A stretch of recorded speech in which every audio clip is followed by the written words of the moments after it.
Welcome back everyone to my channel, the Next Level Life Hacks, where we take the next steps needed to grow towards our financial success and freedom. Now today's topic, as you can see, it is that Airbnb has banned cameras. Now let's put some parameters on that statement. They have banned all cameras in the indoor areas or private areas within the Airbnbs.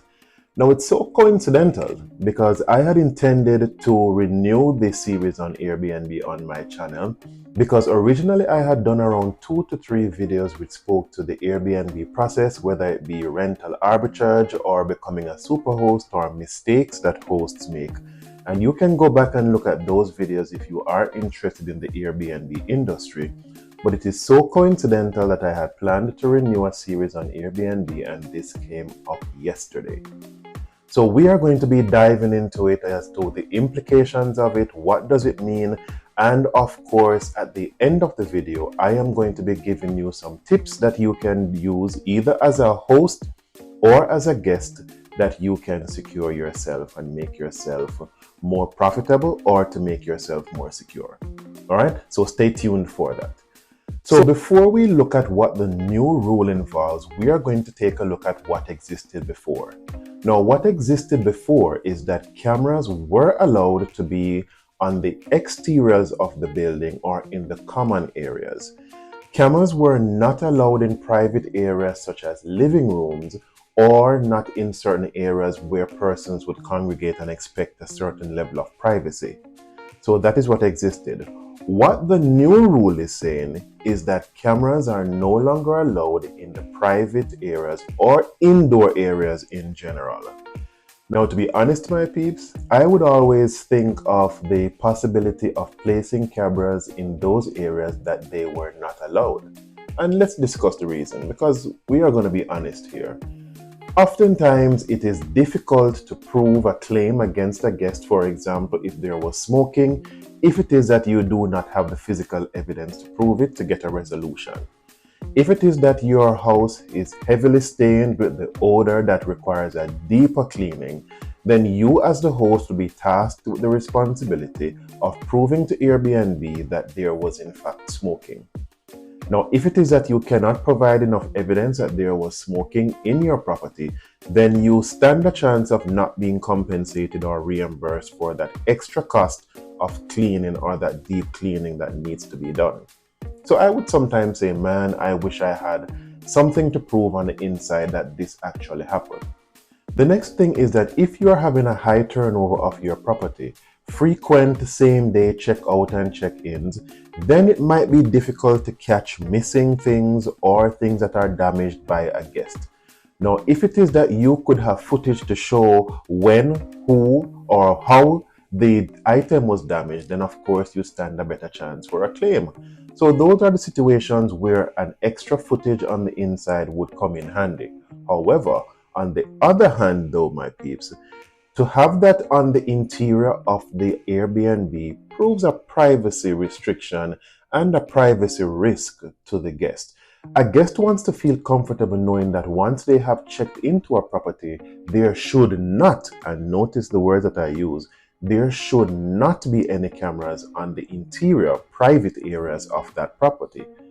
Now imagine my surprise yesterday when I received an email asking me for immediate action regarding my listings where cameras are concerned. Let's take a look at the email that I received, because we have full transparency here, because I want you to know about the industry, what you're getting into if you're considering it, and everything that is included in the business. So the email reads, and I'm going to be putting it on the screen so you can follow along. We're updating our policy on the use of security cameras, recording devices, noise decibel monitors, and this is something that I need to mention to you as well, my peeps, that it is not only restricting the use of cameras on the indoor, but also other smart devices that would offer you more control over what is happening within your Airbnb. Now, there is a device that can track the noise levels, the noise decibels within the Airbnb, so that your guests are not a nuisance to your neighbors, or so that your neighbors might not call police on the guests. Now remember that if you are having too many complaints from your neighbors, regarding your guests, then that can prove a risk as to the continuity of the Airbnb in that development or in that housing scheme or wherever you might have it. Now, you've indicated that you have security cameras or audio recording devices at one or more of your listings. Please remove any indoor cameras, disclose the location of outdoor cameras, and disclose noise decibel monitors to comply with the updated policy.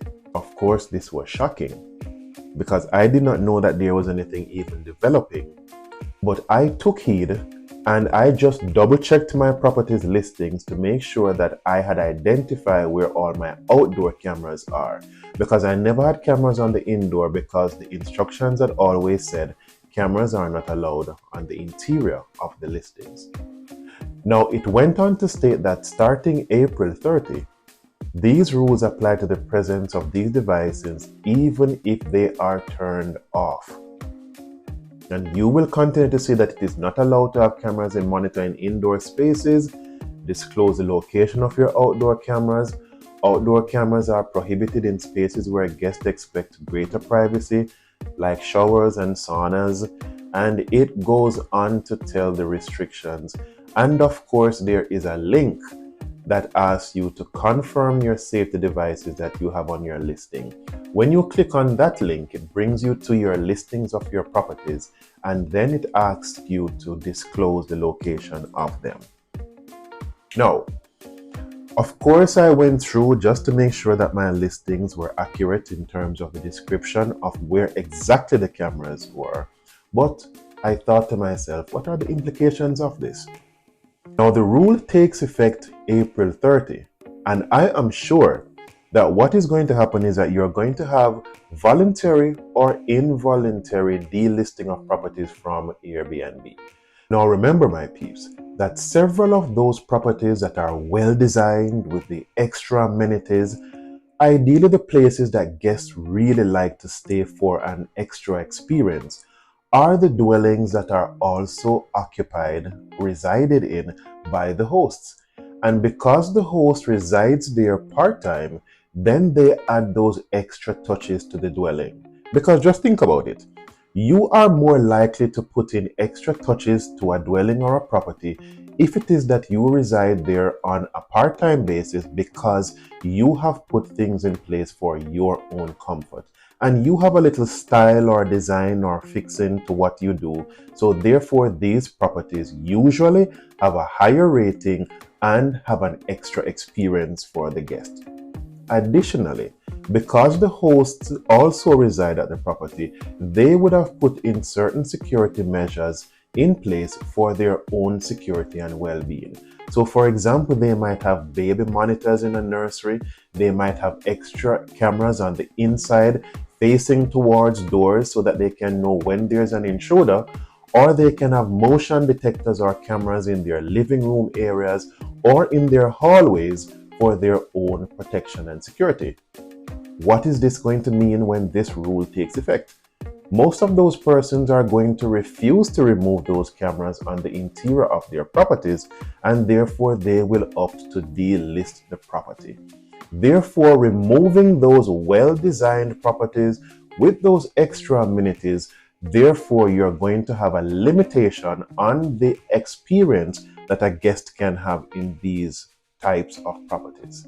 So the next question I'm going to be asking is, what is driving Airbnb to be implementing these rules? The very first one that comes to mind is the whole matter of capitalism. It is hotels versus Airbnbs. Now, since the introduction of Airbnb, the hotel industry has faced significant competition, and they have had to respond by becoming much more competitive in their pricing structure. No longer do they have the monopoly to charge whatever they would like to guests, but they have had to become much more competitive. In most cases, they have had to reduce their prices because wherever a hotel is located, there are usually several Airbnbs in a close by vicinity. There are also certain advantages that an Airbnb has over a hotel in terms of guests coming over for a stay. You also have a full kitchen that you can cook your own meals. You also have the flexibility to just be more comfortable and be at home. Therefore, do not think for a minute that the hotels are not realizing a reduction in their revenues with the increased competition from Airbnbs, and they have the ears of the lawmakers. Therefore, it is only natural that you will find that the Airbnb industry will become more regulated and therefore will have more restrictions being introduced over time. Now, you will realize that recently in British Columbia in Canada, the housing minister announced new regulations on Airbnbs, which also saw a drastic increase in hotel prices. Now, this regulation is set to be introduced May 1, but if you should be searching prices now for the summer, you have several persons and several intended guests bitterly complaining of the rapid increase in the hotel prices in those areas. That's point number one. Point number two, that even recently in Jamaica, you do find now that there has been the implementation of restrictions and regulations in certain developments against the Airbnb industry. The next point that is driving these decisions is the concern of the privacy of guests.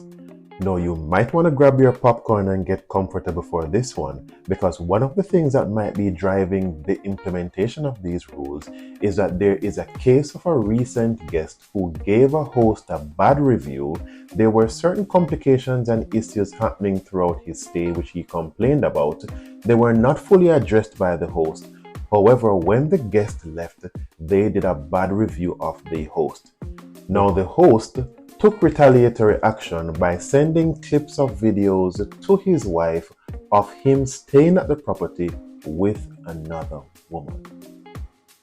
Unbelievable. This is high drama and substance for soap operas.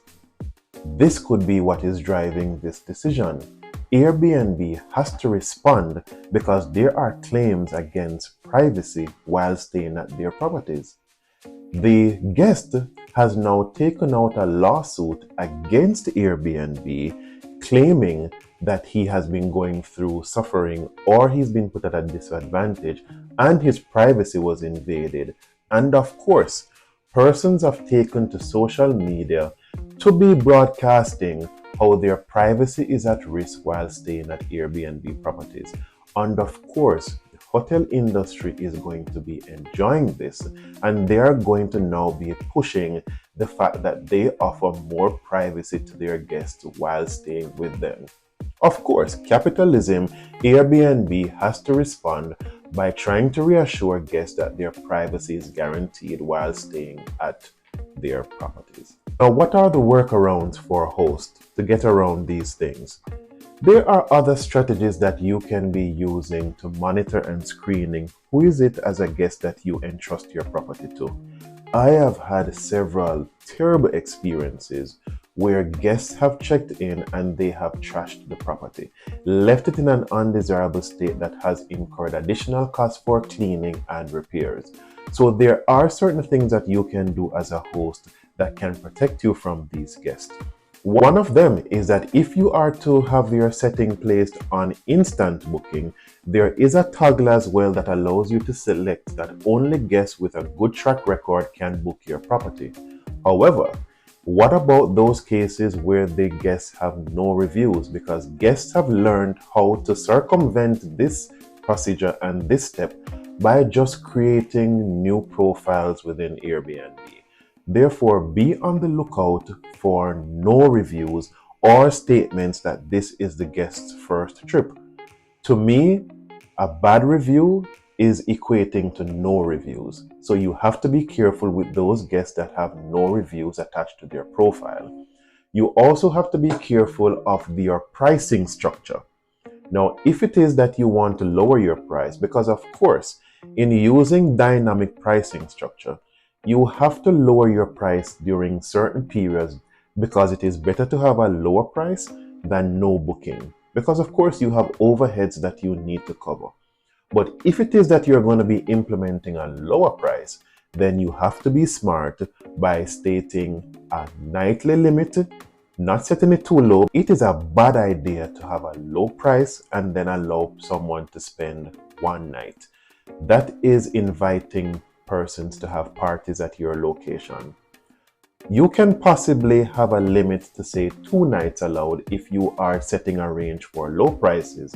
However, remember that you cannot have that going on for too long, so also have a night limit in terms of the maximum amount of nights that someone is allowed to stay in the property at that lower price. You also need to do your research before investing in a property. Now is not the time to be arbitrarily going in and purchasing a property just for the use of Airbnb. As time progresses, it is obvious that there are new regulations and restrictions being either thought of or being introduced into several areas. I would recommend that you start with rental arbitrage just to test the waters initially if this is an industry that you would like to invest in.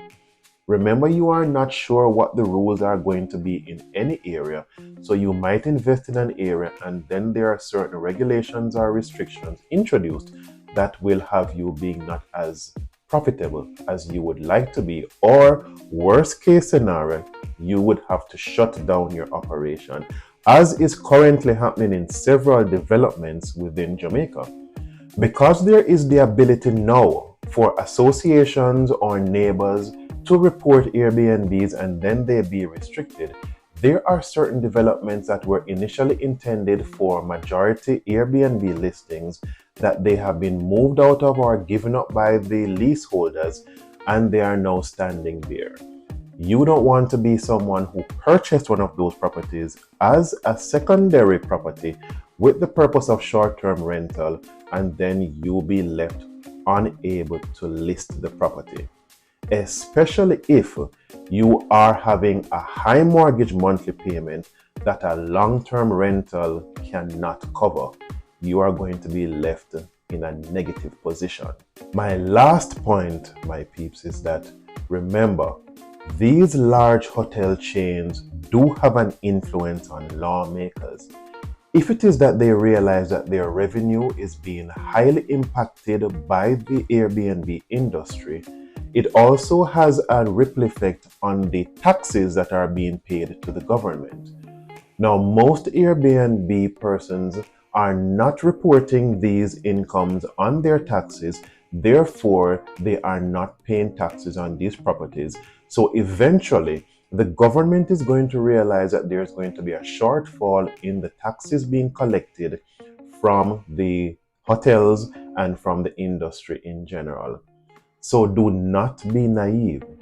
Bear in mind that there is an influence on lawmakers by these big boys in the industry that you do not have. So think wisely. If you have found anything beneficial, even one thing beneficial from what we have discussed today, please subscribe, please like, and please leave a comment below. Also, if you are thinking of operating an Airbnb, or if you have any additional information, please feel free to place it in the comment section below. We are here to grow and to share our information together. As usual, take care. See you next time.